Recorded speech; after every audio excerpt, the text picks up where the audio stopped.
Hello again, and welcome to my YouTube channel. This is my second video for today. I try to do about 3 videos whenever I do videos. So far, it's been almost every day, but I probably will not keep that pace up. We'll have to see. So this is the second of 3 for today. And so I'd like to first welcome you to my YouTube channel if you are here for the first time. If you are here for the first time, indeed, I would like to just inform you about what I do here. I speak about issues pertaining to the Duke and Duchess of Sussex, Meghan Markle, and her husband, Prince Harry, the Duke of Sussex. Oh my God. Okay. I speak about, let me start over. Should I start over? Do you want me to start over? You know what? I'm not going to start over. I like to leave my bloopers. You know why? I like you to know that I'm just a real girl. I'm just an ordinary girl, and I mess up a lot, and I have lots of bloopers, and it's like this. So I would like to welcome you to my YouTube channel. And if you're new here, I'd like to invite you to subscribe because I'm trying to get to 60 subscribers as soon as possible, right? And I have about 40 subscribers, something like that. So it would be lovely to have you. And yes, I'm disabling comments going forward, as I said in the previous video, just because I find it takes a lot of negative energy and it puts me in a negative place. Like people say the most just the damnedest things, and I'm just like, oh my gosh. So, and then I have to think of what I can say back, and I don't, it wrinkles my face. I mean, when you get to be my age, I mean, you try to, like, protect what's left. You protect what's left. You don't want to Harry hence yourself to wrinkles and rage and all this. No, no. So I've disabled comments, but you are welcome here no matter what side of this debate about the Duke and Duchess of Sussex that you're on. And yeah, well, I hope you will listen with an open mind. So today, this second video is about Prince Harry and the UK Parliament's debate about the Regency Act of 1937. Now, what the heck is that?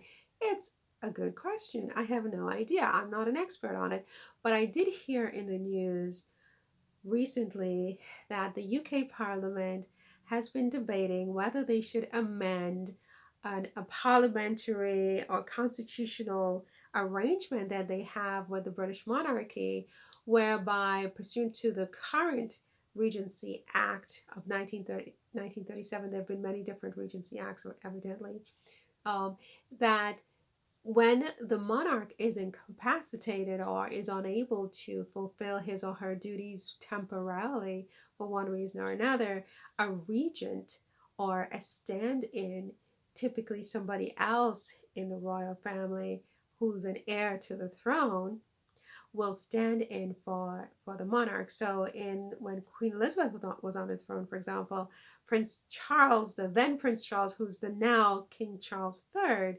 has stood in for his mother, the monarch, on a number of occasions, on numerous occasions. And so the current iteration of, if I can I say iteration there, the current iteration of the Regency Act allows both, well, not both, well, yeah, both Princes Andrew and Prince Harry to stand in as regents for King Charles. And also the daughter of Prince Andrew, Princess Beatrice, is also a regent, pursuant to the current iteration of the Act of 1937, the Regency Act of 1937.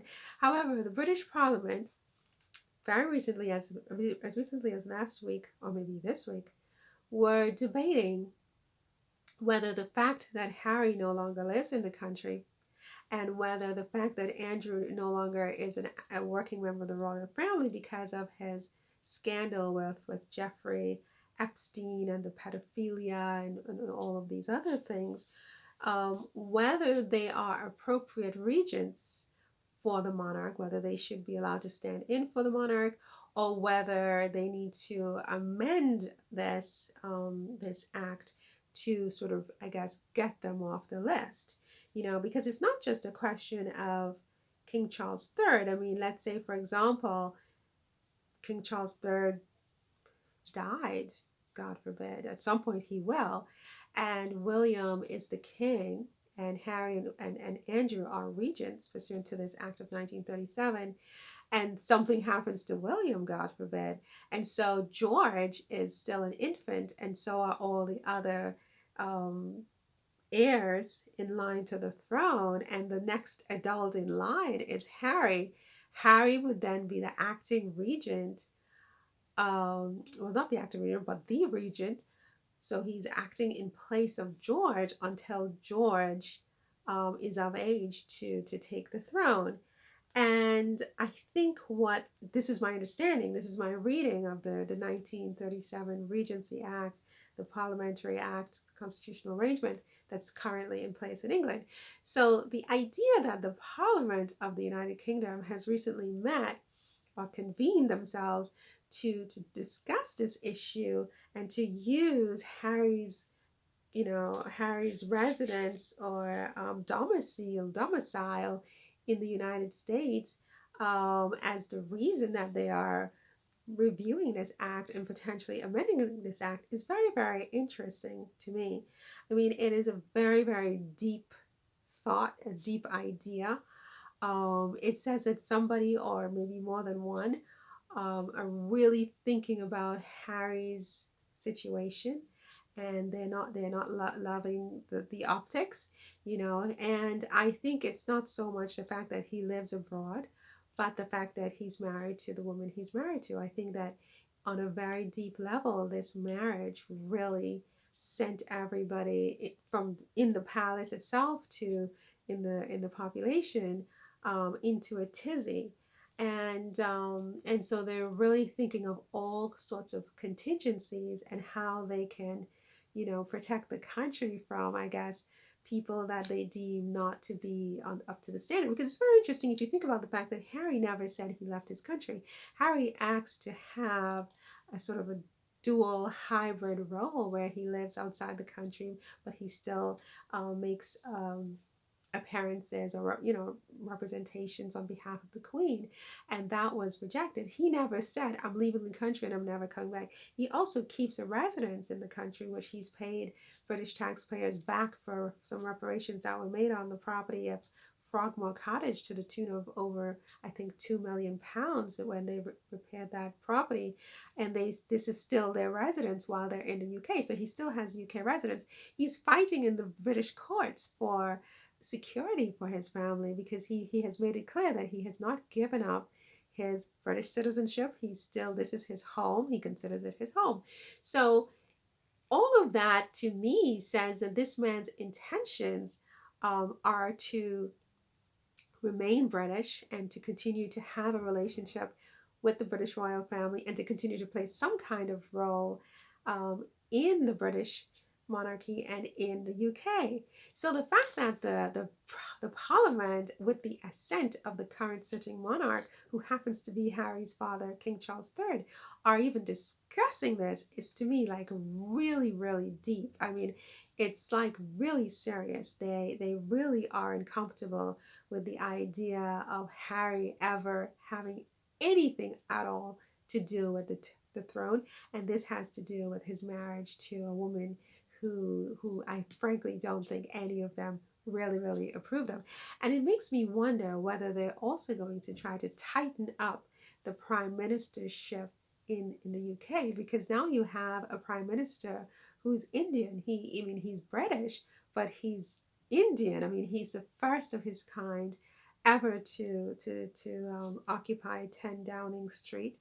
And I wonder whether that makes enough people nervous, because based on what I've read online of what certain people are saying and how certain people in the press are covering this, I think it makes people very nervous, the idea of having a prime minister who's not traditionally, I don't even want to say that, but traditionally English, because what else can I say? And so I wonder whether they'll try to tighten that up too. What parliamentary acts they can sort of like, tweak to make sure that someone like this has a very, very difficult time of ever getting into the prime ministership. But yeah, it's very interesting. So Prince Harry will probably, oh, but what's also interesting is not just that they want to amend it, it doesn't seem like they're going to go ahead and scratch, Harry off the list completely, but it seems like what they want to do is to add more people so that Harry falls down the list rather than off the list. So there's some rumor that King Charles III wants to add his sister Princess Anne, and he also wants to add his brother Prince Edward to the list. And I think his wife Camilla is already on the list. Harry and Andrew are on the list, but they'll probably just get sort of pushed down. Beatrice is on the list, and William, of course, the current sitting Prince of Wales, is on the list. Yeah, I find that to be very deep and really very, you know, just deep. Like they're really going really deep with this, and it's very, very fascinating. Anyway, thanks for listening. That's all I have on that. Don't quote me on anything because I'm just reading and just reporting as I understand it. I could have a wrong understanding of things. I'm not an expert on this, but that's just sort of what I've had with this particular story for today. Again, thank you for listening. I would love to have you as a subscriber. Hit the thumbs up if you can sometimes, and the notification bell, and let's see you in the next video coming right up after this. Bye.